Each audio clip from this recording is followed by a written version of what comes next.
Due to some technical issue, it got disconnected, but we were understanding the types of experimental design.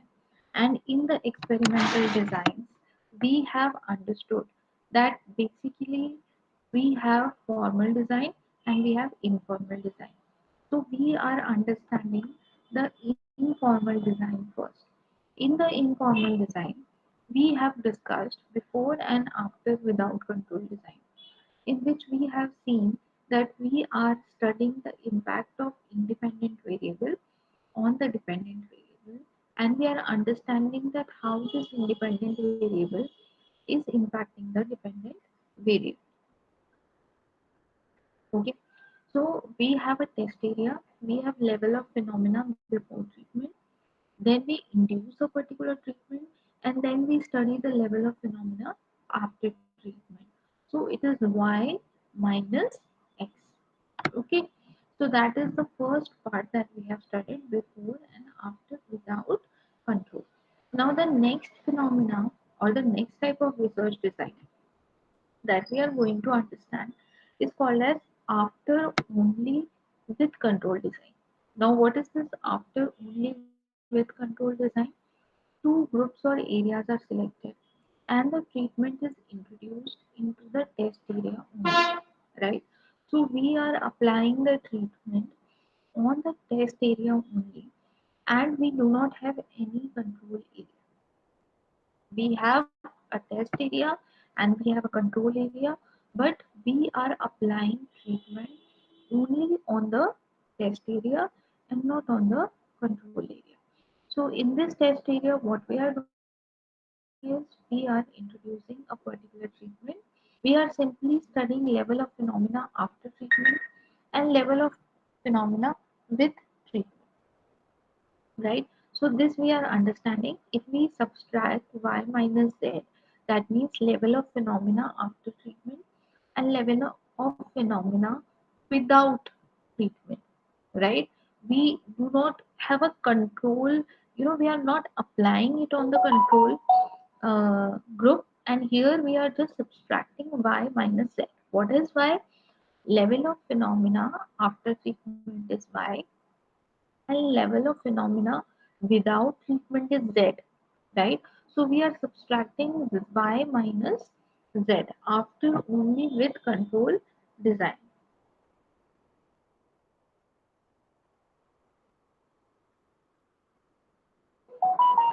The next kind of research design is called as before and after with control design. So what is before and after with control design? We have a test area, we have a control area, and we have two time periods also, right? So in the first time period, we are studying level of phenomena before treatment, right? We induce a particular treatment on a crop. For example, let's take the same example. In this example, we have an independent variable and we have a dependent variable. Let's take the same example again so that you can understand it nicely. For example, the first variable is impact of a particular um, impact of a particular fertilizer on the growth of a particular crop, right? So here the independent variable is impact of a particular fertilizer, and the dependent variable is on the uh, the growth of the crops. That is the dependent variable. So here when I want to understand before and after with control design, so in this, I have two areas. The first area is called as test area, and the second area is called as control area, right? So what is control area? We know that in control area um, we are not going to change anything. We are just going to make the extraneous variables constant, and in order to control the extraneous variable, we make a control environment or a control area, right? So what are we doing? We have two different time periods, right? So we have seen level of phenomena in the test area, then we have seen level of phenomena in the control area, right? Then we have introduced a particular treatment. When we have introduced a particular treatment, we have level of phenomena after the treatment and level of phenomena without the treatment, y and z. So if you do y minus x minus z minus a, so this is a total formula in which you will get a complete understanding of what is the impact of dependent variable on the independent variable in both the areas, in the test area as well as the control area individually, right? So you will get a complete picture of the impact of treatment in the test area also and in the control area also, right? So this is how this all things go, right? So this is before and after with with control, right? So here we have to understand one thing, that we have two time periods and we have two types of areas. What are these time periods? Time period 1 before treatment, time period 2 after treatment. What are the different places? We have a test area and we have a control area. In the test area, we are studying the level of phenomena, we are introducing the treatment, then we are understanding the level of phenomena after the treatment. Then we have control area, we have level of phenomena without the treatment. Then we are implying the treatment, and then we are understanding the impact of that treatment on that particular phenomena. So y minus x, see y is here on the right hand side, x is there on the left hand side. Once we subtract y from x, we'll get the effect of treatment in the test area, right? And if you negate z to a, z minus a, so you will get an effect in the control area. And in the end of the equation, if you subtract the effect on the control area and the test area, you are definitely going to get complete and clear understanding on the impact of fertilizer on the soil fertility, right? So this is the next method, which is before and after with control design. So we like do not have to get confused between these three research designs that we have just now discussed. So for the ease of that, let us do a quick revision and let's come to this type diagram, right? Because in this types diagram, you are going to have a complete idea, a complete picture of what we are going to understand. So we have types of experimental design. We have informal design and we have a formal design, right? We have two types of experimental design, informal design and we have formal design. When I talk about informal design, I am talking about a design in which I do not have a particular system or particular hierarchy or particular organized method in which I am doing this particular research. I'm just doing this particular research on the basis of test area and control area. When I talk about formal research design, research experimental design, I am talking about very systematized, well established methods which are used by researchers to understand any phenomena or to understand the impact of independent variable on the dependent variable, right?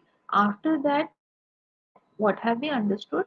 After that, we have understood that there are basically three kinds of uh, casual design or informal design. What is the first one? Before and after without control. Without control means we do not have any control area. Now, my question is, what is the importance of a control area? Why do we make a control area on the first time? First time. So we make a control area in order to negate the impact of extraneous variable, right? What are extraneous variable? Again, we have already understood extraneous variable. Extraneous variables are those variables which impact the dependent variable except the independent variable. For example, if I am understanding the impact of lectures on the educational performance of the students, so it is not just lectures which is impacting the grades or educational performance of the students. It is also IQ of the students. It is also the kind of efforts they put in their studies. It is also their attendance in the class. It is also their attitude. One student may be having good IQ but not having a good attitude, right? So he is not going to get good marks. One student is having very good attitude but a low IQ. If he works hard, it can be done. It can be materialized. So we why do we have control group? First of all, because we want to negate the impact of extraneous variables which are impacting the dependent variable. So here in this example, I will make a control group, right? In this control group, I will try to control my uh, variable of IQ, right? Uh, and I will make small groups and I will understand the impact of IQ on those, right? So this is the first method, before and after without control. The formula is very simple. It is y minus x. No control group. I am studying the growth of microbes before the treatment, and I am understanding the growth of microbes after applying a particular treatment, and I am just subtracting both of the phenomena to get the impact of that fertilizer on my particular crop. So I have given you an example. For example, I am applying a fertilizer on my crop, right? So how am I going to judge that whether my it is going it is impacting positively to my crop or it is impacting negatively my crop? So how am I going to do that? I am going to first, in one season, I am going to see that how much my plant grows, right? I am not applying any kind of a fertilizer in the natural conditions, right? I'm not doing this in laboratory. I'm doing this in natural conditions, in the presence of proper sunlight, proper natural weather and environmental conditions. I'm doing it. Then I am using the treatment, right? So what kind of treatment I'm talking about? I am talking about the treatment, for example, soil fertility factor is a treatment that I am employing. And then I am understanding the level of phenomena after the treatment. I am negating and subtracting the both and I am getting the results. So this is the first method. What is that? Before and after without control. Okay. Now what is the next one? Next one is after only with control design. Hmm? After only. After only means two groups or areas in which one is a control area and one is a test area, right? Are selected. The treatment is introduced in the test area only.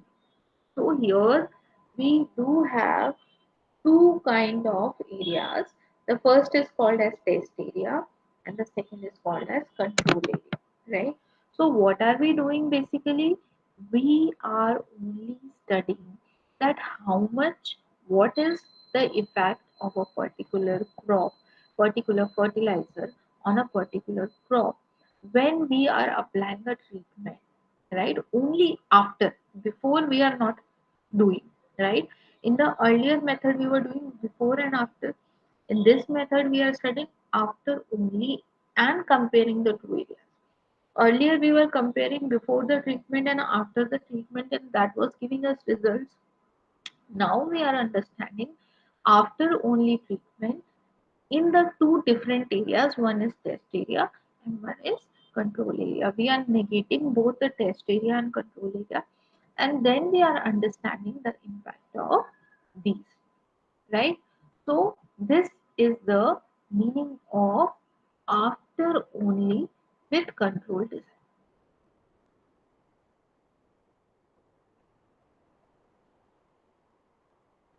Next one is before and after with control design. So what is this before and after with control design? Here you have two kind of areas. The first is called as test area and the second is called as control area.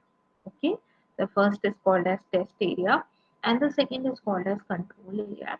Then we have first time period and we have second time period. right? So we are understanding the difference between the two. We are inducing the treatment, and then we are understanding the difference between the two. It's y minus x and it is z minus a. So we are taking test area first. We are understanding the level of phenomena without the treatment, means we are growing the plant in one season, and we are understanding the growth of plant without applying any treatment. Then we apply the treatment. Then comes time period 2.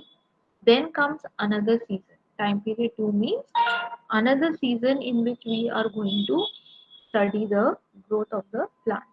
So we are studying level of phenomena after treatment. In level of phenomena after treatment, we are going to understand that we have applied a particular fertilizer in the crop, and what is the impact of that fertilizer on that crop, right? So that is time period 2, or after applying a treatment on a particular crop, right? Then we have control area. What is control area? I have already explained you the control area. Control area is basically that area which is specifically designed to negate the impact of extraneous variable, right? Why that is being made? To negate the impact of extraneous variable, right? So what are we doing in control area? We are doing the same things. We have time period 2, we have time period 1.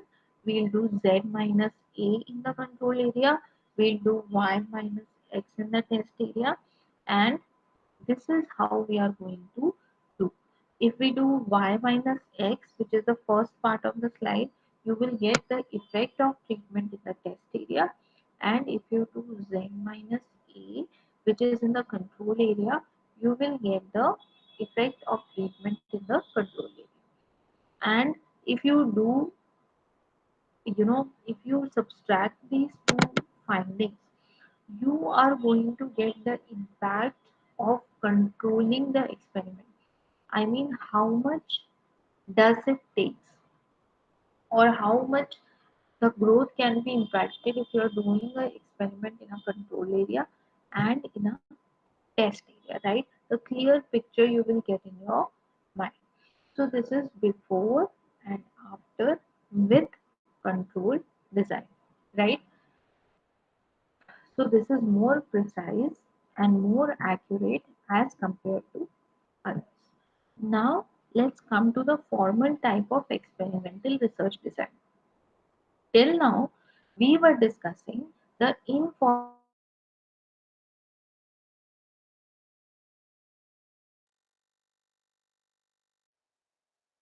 the formal type of experimental research design. What research? I mean, what is the method? What is the most uh, systematized method through which you can understand the impact of fertilizer on the crops? So, what are these? The first is called as completely randomized design. Now, what is the meaning of completely randomized design? Let us understand. Subjects are randomly assigned to experimental treatments. If we have 10 subjects and we wish to treat 5 under treatment and the rest 5 under treatment B. So we have, see, till now we have only understood that we have only one type of treatment. If you want to compare two or more than two types of treatments, these are the systematized methods that you use. Principle of randomization gives equal chances of each subject to be treated under treatment A and B. So till now, one point should be clear that there are two types of treatment: treatment A and treatment B. We have a population. We have randomly selected the sample. So what kind of sampling method is this? Completely randomized sampling, right? Or we can simply say it is a random sampling method. What is random sampling method? Where each sample of the population has equal chance of getting selected from the population, right? So that is called as randomized sample selection. This is the first kind of non-probability sampling technique that we have discussed in the last classes. So we have randomly selected a sample. Now what's next?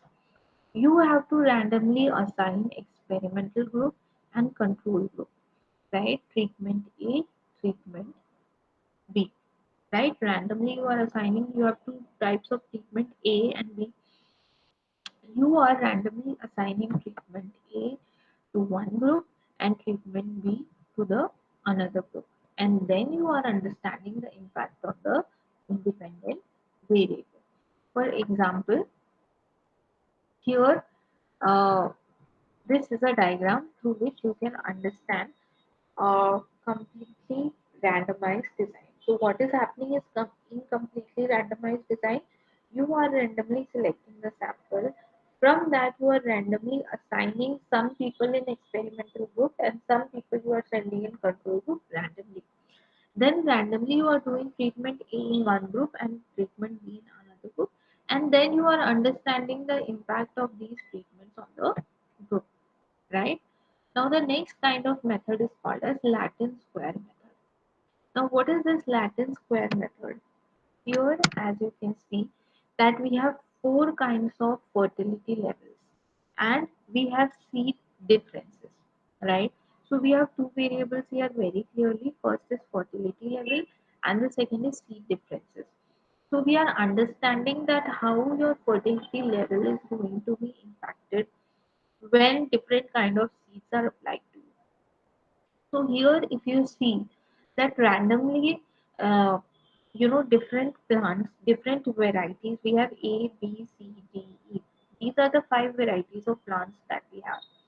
So in Latin square method, we are randomly assigning these plants to different seed differences, and then we are understanding that how these are going to impact the fertility level or the growth of plants, right? So these are the different methods that we have understood. Today we have understood different kind of experimental designs. We have understood that uh, what is casual method, what is formal method, and what is informal method of experimental design. We have also understood the impact of control groups, right?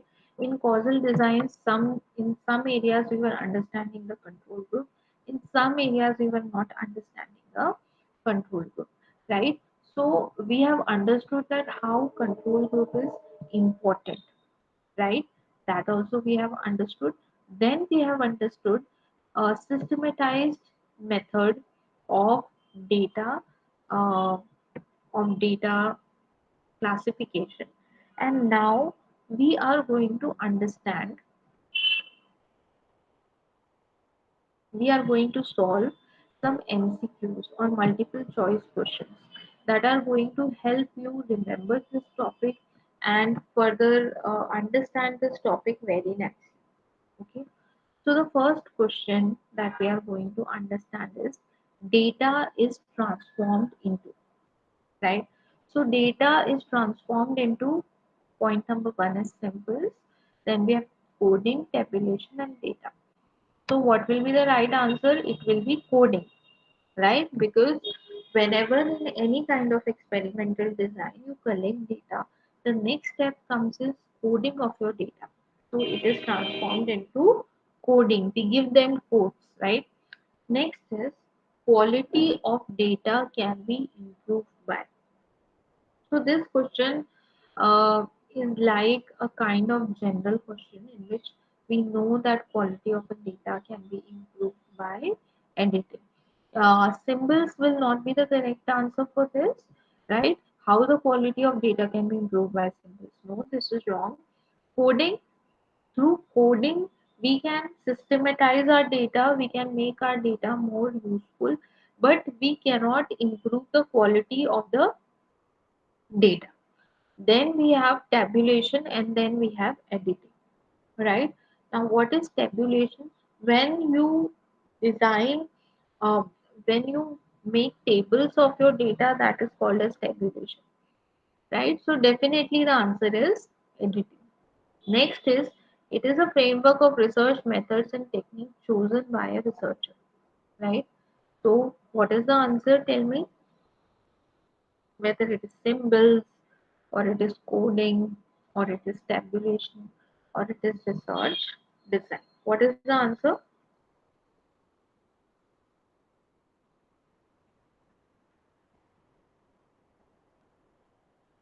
I think the answer is very simple. The answer is research design, right? This is what we are understanding research design, right?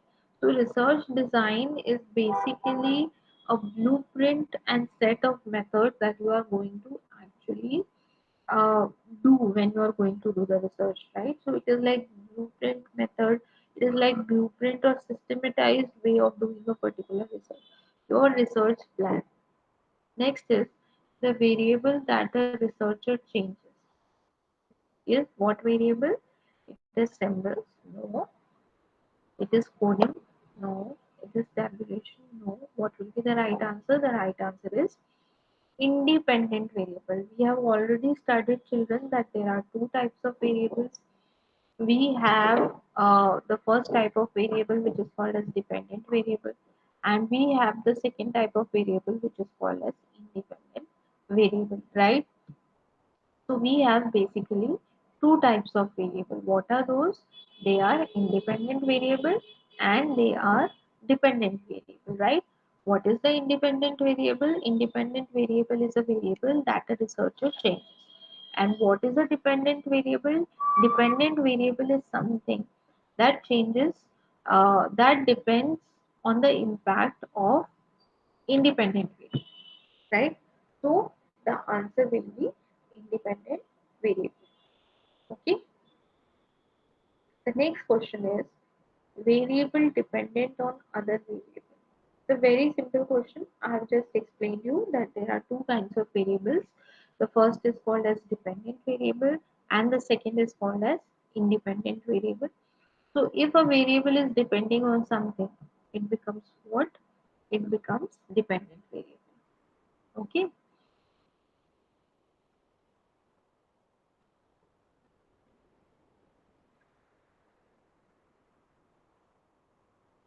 Next question is smoking causes cancer, which is the independent variable here, right? So smoking causes cancer. So we have two types of variable here. The first is called as smoking, and the second is called as causing cancer, right? So cancer is depending on smoking, right? Cancer is depending on smoking because smoking causes cancer, right? So cancer becomes dependent variable and smoking becomes independent variable, right? So what is the independent variable here? The answer should be smoking. I'll give you some other example. For example, nursing care improves patient health, right? So we have two kind of variables here, nursing care and patient health. Obviously, if we are going to improve the nursing care, the patient care is going to improve or going to enhance, right? So we have two kinds of variables here. The first is nursing care and the second is patient health. Because patient health is dependent on nursing care, so patient health will become the dependent variable and nursing care will become the independent variable. Next question is, a dash is something that you are trying to measure. So what do you measure in any research? What should be the answer? What do you measure? You always measure the variables in a particular research. Okay. What do you measure? You always measure the variables in a particular research, and most effectively which variable? We are understanding independent variable in a particular research. Next question is, the term dash is used to refrain from experimental conditions. Very important question, and this is what we have learned in today's class, right? So, what is the variable that helps us to negate the effect of extraneous variables? The answer should be control, right? Right? So control helps us to negate the effect of extraneous variable. Okay. So in some kind of casual designs, we have seen that somewhere control is used, and somewhere where we actually want very accurate results, because whenever you use control, your answer is going to be accurate, right? So whenever you use control, the answers are going to be accurate. So control, somewhere control is used, somewhere control is being not used. So what is the answer? The term dash is used to restrain the experimental conditions. So the answer should be control. To minimize the influence of dash, control is used. So why control is used? To minimize the influence of extraneous variables, right? I have given you examples of extraneous variable. For example, I am understanding the impact of fertilizer on the growth of a particular crop, right? So what am I going to measure? The growth of the crops, but growth of the crops is getting impacted not only by the fertilizer, but the soil quality, by the amount of sunlight, by the amount of irrigation that crop receives. So all these three factors like sunlight, irrigation, and soil quality will become extraneous, right? So I think that's enough for today. Today we have understood what are the different kinds of experimental design. First, we have understood the concept of experimental design. Then we have understood that there are different two broad kinds of experimental design: informal designs and formal designs, right?